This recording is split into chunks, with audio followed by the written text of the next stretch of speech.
আসসালামু আলাইকুম। মেহেদি আইটি সলিউশনের পক্ষ থেকে সবাইকে জানাই আন্তরিক শুভেচ্ছা ও অভিনন্দন।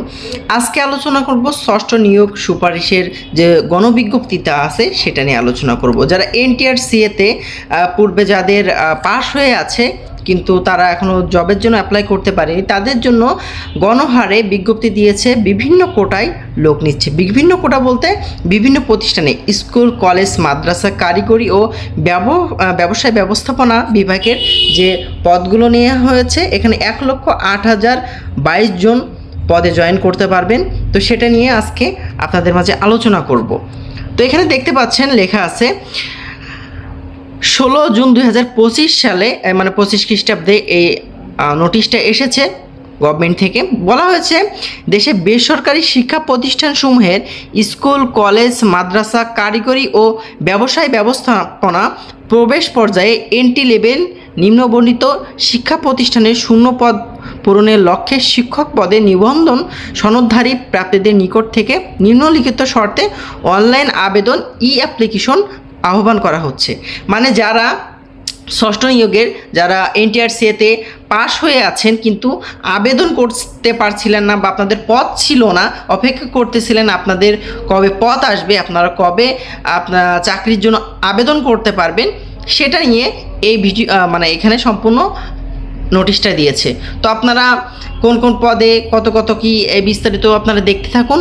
এবং আরও একটা বিষয় বলে দিই, এই পর্বের ভিডিওতে নোটিশ নিয়ে আলোচনা করবে এবং কিভাবে কতজন সদস্যই করতে পারবে, এবং দ্বিতীয় থাকবে পরবর্তীতে কোথায় কোথায় আপনারা আবেদন করতে পারবেন সেটা আমি সরাসরি দেখিয়ে দিব, এবং আপনি কিভাবে চয়েস করবেন সাবজেক্টগুলো এটা নিয়ে আলোচনা করব। তো ভিডিওটি দেখতে থাকুন।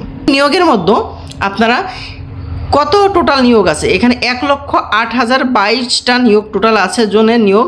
তো প্রথমে স্কুল এবং কলেজে দেখতে পাচ্ছেন এমপিও পদে 46,211 জনকে নেওয়া হবে, স্কুল এবং কলেজ এমপিভুক্ত, ঠিক আছে। দ্বিতীয় হচ্ছে মাদ্রাসা এমপিও হচ্ছে 53,501 জন নিবে, এবং কারিগরি ও ব্যবসা ব্যবস্থাপনা প্রতিষ্ঠানসমূহ 1,110 জন লোক নিবে। এই সর্বমোট 1,08,022 জন লোক নিবে। এই পদটায় যারা আপনারা পরীক্ষা দিতে ইচ্ছুক তারা অবশ্যই এই ntrca.gov.bd এইখানে গিয়ে দেখে আসতে পারেন নিউজটা। প্লাস যারা আবেদন করবেন, আবেদনের জন্য দেখতে পারছেন ngi.teletalk.com.bd এই সাইটে গিয়ে আপনারা আবেদন করতে পারবেন। 22 জুন 2025 তারিখ থেকে শুরু আবেদন। এবং আবেদন এখানে দেখতে পাচ্ছেন যে আপনারা আবেদন করার পর টেলিটকের মাধ্যমে যেটা সিস্টেম সেই সিস্টেমে করবেন। তো যারা আবেদন নিজেরা করতে চান তারা এই সাইটে গিয়ে আবেদনটা করবেন, আর যারা আবেদন করতে পারেন না তারা চাইলে চলে আসতে পারেন প্রতিষ্ঠানে, আমাদের প্রতিষ্ঠানে আসতে পারেন, অথবা আপনি যে কোনো যারা কম্পিউটার দোকান সেখান থেকে করাতে পারেন। যারা অনলাইনের মাধ্যমে আমার থেকে করে নিতে চান তারা চাইলে আমার সাথে যোগাযোগ করবেন। ভিডিও ডেসক্রিপশনে নিচে ইনফরমেশন আছে, আপনার তথ্যগুলো দিলে আমরা আবেদন করে দিতে পারবো, পেমেন্টটা আমাদেরকে পাঠিয়ে দিলে হয়ে যাবে। আর চাইলে যখন আপনাদের ইসের পেমেন্ট মারতে হয়, টেলিটক পেমেন্ট আপনার করতে হয়, পরীক্ষার ফি যেটা মারতে হয় সেটা হচ্ছে চাইলে আপনি বিকাশ থেকেও গেটওয়ের মাধ্যমে পেমেন্ট করে দিতে পারেন, নিজে পেমেন্ট মেরে দিতে পারেন, অথবা আমাদেরকে বললে আমরা করে দিব। আচ্ছা, এখানে দেখেন যে বিষয়টা বলছে কোনো কোটা থাকবে না, এখানে বলছে কোনো মহিলা কোটা থাকবে না, কিছু না, বিস্তারিত আপনারা একটু পড়ে নেবেন। এখানে আবেদনের বয়স অবশ্যই 4 জুন 2025 খ্রিস্টাব্দ তারিখে 35 বছর বা তার কম হতে হবে। 35 বছরের বেশি হইলে কিন্তু গ্রহণযোগ্য নয়, অর্থাৎ 35 বছর পর্যন্ত আপনি আবেদন করতে পারবেন, ঠিক আছে। তারপর এখানে হচ্ছে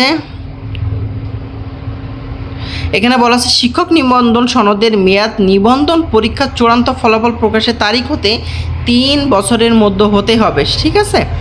এবার আসি নিচের দিকে কি বলছে।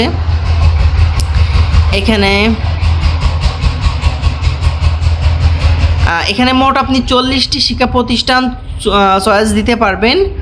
এখানে সেই বিষয়গুলো আলোচনা করা হয়েছে। একজন প্রার্থী শূন্য পদের তালিকা থেকে তার আবেদনের সর্বোচ্চ 40টি প্রতিষ্ঠান চয়েস দিতে পারবেন। উক্ত চয়েস প্রদানের পর কোনো প্রার্থী যদি তার চয়েস বহির্ভূত কোনো প্রতিষ্ঠান চাকরি করতে ইচ্ছুক হন তবে তাকে অ্যাপ্লিকেশন ফর্মে প্রদর্শিত অদার অপশন নামক বক্সে ইয়েস ক্লিক করতে হবে। অথবা এক কথায় আপনারা যারা আবেদন করবেন পরবর্তীতে তারা এই তথ্যগুলো একটু ভালোভাবে পড়ে নেবেন। আবেদন ফি নির্ধারণ করা হয়েছে 1,000 টাকা। নির্ধারিত ফি পরিশোধ না করলে আবেদনটি বাতিল হয়ে যাবে, এটা বলা হয়েছে। তারপরে এখানে আপনি এই সাইট থেকে করতে পারেন, সেটা আবার দেখা যাচ্ছে পুলিশ ভেরিফিকেশন ফর্ম। প্রত্যেক আবেদনকারী অ্যাপ্লিকেশন ফর্ম পূরণের সময় পুলিশ ভেরিফিকেশন ফর্মটি যথাযথভাবে পূরণ করতে হবে। এখানে একটা অবশ্যই পুলিশ ভেরিফিকেশন ফর্ম দিবে, সেটা অবশ্যই আপনাদেরকে সুন্দরভাবে করতে হবে, ওটা কমপ্লিট করে নিতে হবে। তো যে করে দিবে কাজটা সে অবশ্যই এই বিষয়গুলো আপনাকে ক্লিয়ার করে দিবে। আবেদন ফি প্রদানের তারিখ এখানে দেখতে পাচ্ছেন, অ্যাপ্লিকেশন ফর্ম ও ফি জমা প্রদানের শুরু এবং সময় 22 জুন 2025 দুপুর 12 ঘটিকা এবং শেষ তারিখ সময় পর্যন্ত অপেক্ষা না করে অ্যাপ্লিকেশন ফর্ম সাবমিটের পরবর্তী 72 ঘন্টার মধ্যে আপনার টাকা পেমেন্ট মেরে দিতে বলে। আপনি একটা অ্যাপ্লিকেশন করেছেন, এটা আপনার কমপ্লিট সবাই জানেন, যারা অ্যাপ্লিকেশন করান 3 দিনের মতো পেমেন্টটা মারা উচিত। তো আপনি সাথে সাথেই করে দিবেন, আপনি চেক দিবেন যে আপনার তথ্যগুলো সঠিক আছে কিনা, আপনি যে ফর্মটা পূরণ করে দিয়েছে সেটা সঠিক আছে কিনা। এটা যখন আপনার কমপ্লিট দেখবেন যে না অল ওকে আছে, দেন আপনি আপনার পেমেন্টটা আপনি মেরে দিবেন। তো পেমেন্ট হচ্ছে 13 জুলাই 2025, 13 জুলাই 2025, অর্থাৎ এখানে 22 জুন টু 13 জুলাই আপনি প্রায় এখানে আপনার হচ্ছে 8 দিন, ওখানে প্রায় 20 দিন আপনি সময় পাচ্ছেন টোটালি এই আবেদনটা করার জন্য। আজকে হচ্ছে সবেমাত্র 23 তারিখ, ঠিক আছে। সো এই হচ্ছে মূলত বিষয়। তো যারা আপনারা পুরাতন আছেন যে এনটিআরসি এর যে আবেদন এটা করতে চান, তারা অবশ্যই করবেন। আপনাদের 1000 টাকা ফি জমা দিয়ে আপনাদের এটা করতে হবে। সো যারা যেখান থেকে করে, কেউ 100 নেয়, 50 নেয়, 150 নেয়, যে যেমনটা নেয় আপনারা সেভাবে আপনারা করে নেবেন। তো এই ছিল আজকের নিউজ। তো অবশ্যই আপডেট আরও নিউজ পাওয়ার জন্য অবশ্যই আমার চ্যানেলটাকে সাবস্ক্রাইব করে নোটিফিকেশন বেল বাটনটি বাজিয়ে দিন, যেন সুন্দর নতুন আপডেট ভিডিও আমার কাছ থেকে পেতে পারেন। সামনে এরপর থেকে যত আপডেট ভিডিও আসবে ইনশাল্লাহ আপনাদেরকে আমি স্টুডিও রিলেটেড এই সকল কাজের যে বিষয়গুলো থাকে আমি আপনাদের মাঝে তুলে ধরবো এবং হেল্প করব। ধন্যবাদ।